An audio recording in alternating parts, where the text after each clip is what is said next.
Take a break from your busy schedule and join Harold Sala for Guidelines, a 5-minute commentary on living. 6 days before the Jewish Passover, Jesus and the disciples came to Jerusalem. At the Passover meal, Jesus washed the feet of the disciples, giving them an example to follow. Then he opened his heart and talked with them. So important was it that John recorded it explicitly. You'll find it in the Gospel that bears his name, chapter 13. In this discourse, Jesus said candidly, "Peace I leave with you. My peace I give unto you. Not as the world gives do I give to you. Don't let your heart be troubled, neither let it be afraid." Knowing that his time was short, he gave them a legacy of peace. What a legacy! There are some who are tremendously successful and acquire millions. They have real estate, stock companies, yachts, and airplanes, and they leave behind a legacy of a lot. Yet all the money in the world cannot buy what Jesus left to his own, peace. Jesus emphasized my peace and contrasted it with the kind that the world offers. Read history and you discover that peace treaties last not much longer than it takes for the ink to dry on them.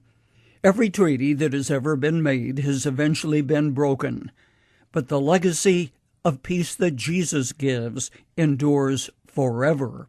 For a moment, think about the one who spoke those words.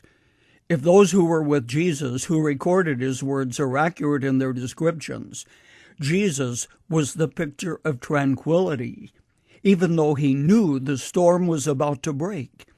The day before Jesus met with the disciples, he had driven the money changers out of the temple. He made enemies who wanted to kill him. He also knew that the disciples would flee in the face of danger and confrontation. Peter boasts, "I'll never leave you, Lord." But Jesus said, "Peter, before the cock crows, you will deny me 3 times.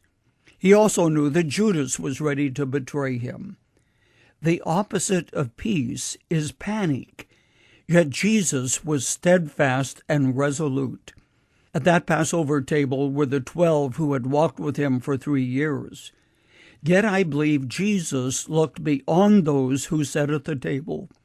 He saw the young couple whose child would be born with Down syndrome, who would never quite be like other children. He saw the husband whose wife would die in the doctor's office following a simple routine procedure, leaving behind 3 small children. He saw the couple whose life savings would be wiped out, the result of buying a stock that had become worthless.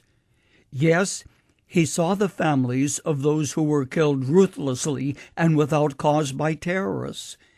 And he stands with arms outstretched today, with the same message to his own. My peace, he says, I give to you.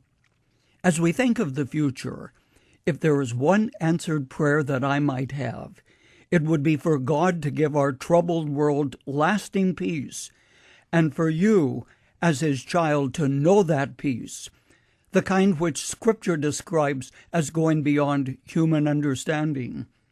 A closing thought.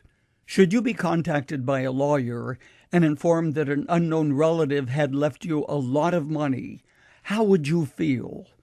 In the upper room, Jesus gave you a legacy of peace. Find out about it. It's the answer to your troubled heart, the answer to the storms that threaten you today.